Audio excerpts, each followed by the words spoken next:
S Jaishankar America के 3 दिन के विजिट पर है। क्रिटिकल मिनरल्स को लेकर के तमाम चीजों पर डिस्कशन चल रहा है, कई समझौतों पर बात हो रही है। लेकिन मीनवाइल अगर हम पूरा स्ट्रैटेजिकली इस पूरी मीटिंग को देखते हैं तो आप क्या पाते हैं? भारत का स्टैंड क्या है? अमेरिका जिस तरीके से देखा हमने, अमेरिका ने टैरिफ कम किए हैं, तो ये पूरा जो मीटिंग है अमेरिका के साथ, जो अब भारत का मीटिंग चल रही है, वो किस तरीके से आप देखते हैं कि स्ट्रैटेजिकली हमको और स्ट्रॉन्ग कर रही है?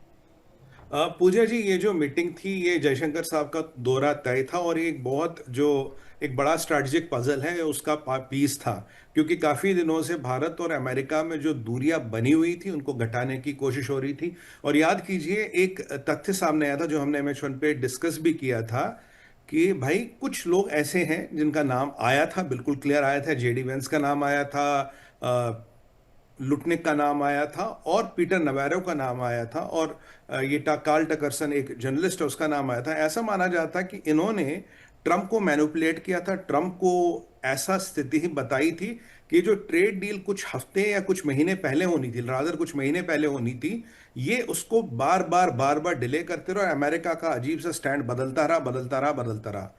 परिस्थिति ऐसी हुई कि ट्रंप को शायद ये लगा कि भाई ये मेरे साथ कुछ गेम हो रहा है या मेरे ही लोग मेरे अगेंस्ट काम कर रहे हैं।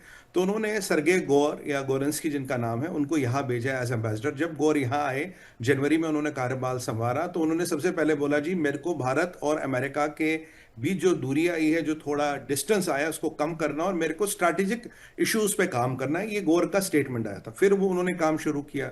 उन्होंने बोला भाई अमेरिका की तरक्की बिना भारत के अधूरी है। अमेरिका में टेक्नोलॉजी, और अगर वो भारत में ना आए उस टेक्नोलॉजी का फायदा नहीं। और जो भारत है ये अमेरिका के लिए नंबर 1 या मोस्ट कॉन्सिक्वेंशियल पार्टनर है इस शताब्दी का। जब ऐसे स्टेटमेंट आए तो हमें लगा यार कुछ तो ये आदमी कर रहा, कुछ इसके दिमाग में तो है। फिर आपने देखा होगा कि हर सैटरडे संडे इसने काम किया। इसने पूरे टाइम जब से इसने कार्यभार जनवरी में संभाला इसने काम किया।